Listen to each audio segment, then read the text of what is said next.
Bienvenue dans un nouvel épisode de podcast. Aujourd'hui, dans cet épisode, on va parler d'un mécanicien de camion devenu pilote. On va parler de Guy Martin. Alors que vous soyez en Norton Manx ou en Honda CBR 1000RR, veillez à vous, installez-vous tranquillement pour suivre cet épisode de podcast. Alors même si ceux qui s'intéressent au TT doivent déjà le connaître, on va quand même en reparler parce que je suis sûr que certains ne savent même pas de qui je parle et pourquoi on s'intéresse à un mécanicien de camion qui a pourtant l'étoffe d'être un moto-heroes. Guy Martin est donc né le 4 novembre 1981 à Grimsby, Lincolnshire, en Angleterre. Dès son plus jeune âge, il a tout de suite été plongé dans l'univers de la mécanique grâce à son père, Ian Martin, qui possédait une entreprise de véhicules commerciaux. Guy a toujours été fasciné par les moteurs et la vitesse. C'est d'ailleurs ce qui l'a poussé à suivre une carrière dans le domaine de la mécanique, professionnellement parlant, et en parallèle de se donner à fond dans une discipline, les courses moto sur route. Comme je vous l'ai dit, il fait carrière dans la mécanique. À 16 ans, Guy entame un apprentissage chez Volvo, donc en 97, se formant comme mécanicien de camion. Cette formation va lui permettre de développer des compétences solides en mécanique, donc de manière générale, et surtout une éthique de travail plus que rigoureuse. Après son apprentissage, il travaille pour diverses entreprises de véhicules commerciaux, y compris l'entreprise de son père. Mais je ne vais pas vous apprendre que les sports mécaniques, ça coûte très cher, surtout quand on est indépendant des grands constructeurs. Il va donc avoir d'autres expériences professionnelles uniquement dans le but de financer cette passion. Le mec a été pelleteur de charbon sur les quais de Grimsby et ramasseur de verre dans les pubs de sa ville. Mais alors évidemment que c'est important de parler de ce côté-là de Guy pour comprendre et mieux cerner la personne. Mais nous, ce qui nous intéresse, c'est bien évidemment sa carrière en sport moto. Donc Guy commence sa carrière en course moto en 99 par des club races, c'est-à-dire des courses amateurs se passant dans chaque région du pays. Contrairement à beaucoup de pilotes qui commencent dès leur plus jeune âge, lui va démarrer assez tard, et pas de la meilleure des façons. Pour sa première course du reste de sa vie, Guy se retrouve sur le célèbre circuit de Cadwell's Park. Le jeune Britannique, démarrant de façon aléatoire sur la grille, réalise un bon départ et passe les premiers virages au milieu du peloton. Mais au troisième virage de cette course inaugurale, Guy fait une chute assez spectaculaire qui entraîne 3 autres pilotes avec lui. Mais vous vous en doutez, si on en parle ici, c'est que malgré cet incident, il n'a jamais douté de sa capacité à être pilote de moto.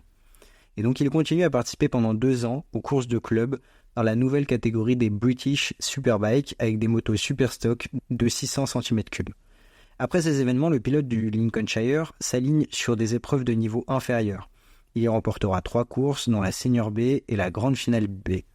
En 2003, il signe son premier contrat avec un team road race, la Team Suzuki Racing, team avec lequel il va gagner plusieurs courses, mais également chuter encore et se faire mal plusieurs fois.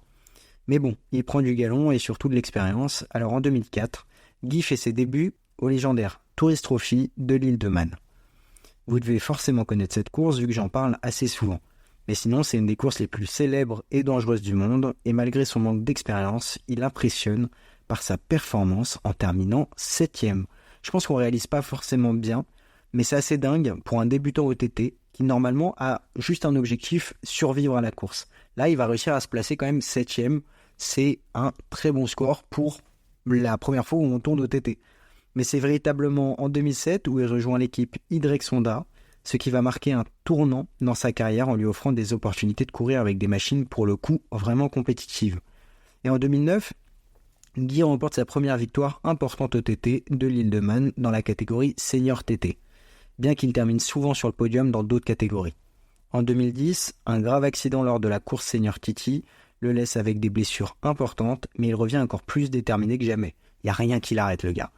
Et en 2011, il gagne la Southern 100, une autre course prestigieuse, et continue à participer à des courses de haut niveau dans tout le pays.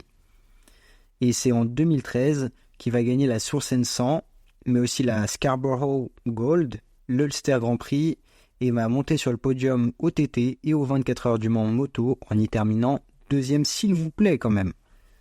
Et en 2015, lors de l'Ulster Grand Prix, Guy a survécu à un accident spectaculaire à plus de 200 km/h. Mais là, ça va entraîner une pause significative dans sa carrière de course. Mais évidemment, il va rester actif dans le monde de la moto et continuer de travailler comme mécanicien, à la différence que maintenant, il est assez connu et reconnu, et c'est pour ça que depuis quelques années, il a en parallèle une carrière télévisuelle et médiatique. Donc on remonte en 2010, Guy est approché pour participer à des projets télévisuels, grâce à ses exploits évidemment, mais également à son charisme et à sa passion pour la mécanique.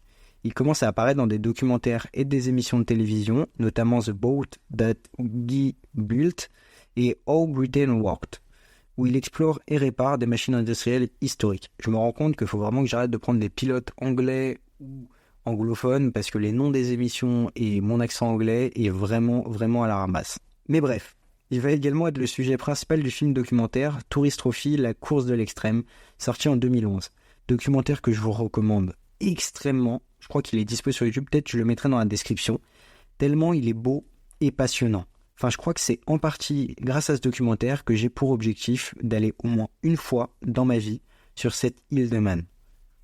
Et ce parcours télévisuel va lui offrir des opportunités de voyager, de rencontrer et d'apprendre de plein de personnes. Et aussi de battre quelques records en cours de route. Pas de scénario, pas de conneries, juste faire le boulot. C'est pas moi qui le dis, c'est sa description sur son site officiel. Ceux qui le connaissent le savent, mais Guy est célèbre certes pour être un bon pilote, mais aussi pour sa personnalité terre-à-terre et son franc-parler. Il est connu pour dire ce qu'il pense, souvent de manière colorée et sans filtre. Il a aucun problème à être politiquement incorrect, et ça avec n'importe qui, que vous soyez un autre pilote ou un commissaire de piste. Ah et sinon, en 2013, il a participé à une course de vélo contre un avion de chasse. Voilà, je ne sais pas quoi rajouter tellement l'anecdote n'a pas vraiment de sens. Mais des anecdotes qui n'ont pas vraiment de sens, il y en a plein dans la vie de Guy. Parce qu'il détient aussi plusieurs records de vitesse.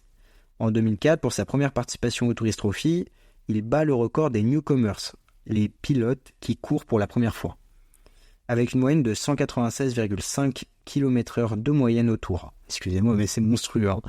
Quand je vous disais qu'il avait fait un bon début et plus que remarqué au TT. Mais c'est pas tout, puisque au TT, il détient aussi le record du plus grand nombre de podiums sans avoir à gagner, à savoir à 17. Et en dehors du TT, il claque aussi des records. Il détient le record britannique de vitesse à vélo avec 181,76 km/h, établi en profitant de l'aspiration d'un camion de course. Et je sais pas si vous vous rendez compte de 181 km/h en vélo. Mais ça, vraiment, je vous invite à aller voir son site internet, je vous le mettrai en description.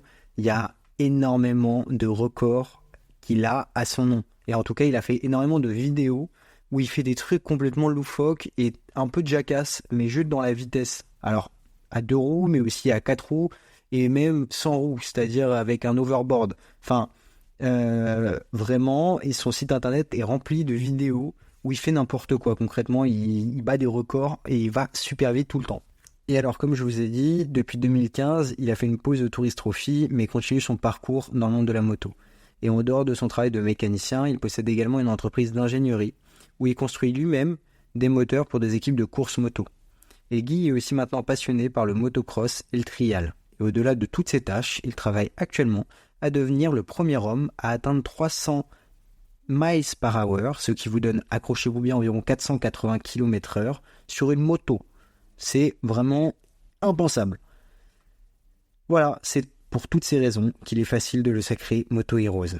Guy Martin est un homme aux multiples talents, un passionné de mécanique et de course, et surtout une personnalité authentique, là où aujourd'hui, tout doit être politiquement correct. Une personnalité qui inspire, que ça soit par son dévouement ou sa détermination, et que rien n'arrête, pas même un accident à 200 km/h. Mais surtout, c'est un peu monsieur tout le monde, et c'est ça que je trouve fou. C'est pas un gars qui sort des meilleures écoles de pilotage moto et qui s'entraîne depuis ses 4 ans. C'est juste un mécano qui est poussé par la passion de la moto et surtout de la vitesse, a réussi des exploits dingues uniquement grâce à sa volonté sans faille. Merci beaucoup d'avoir suivi cet épisode de podcast, j'espère profondément qu'il vous aura plu. N'hésitez pas à vous abonner et à partager l'émission si elle vous plaît, et sinon me faire part de vos critiques, ou même de sujets dont vous aimeriez que je traite. Je vous souhaite à tous et à toutes une très bonne route, et surtout, fait à vous.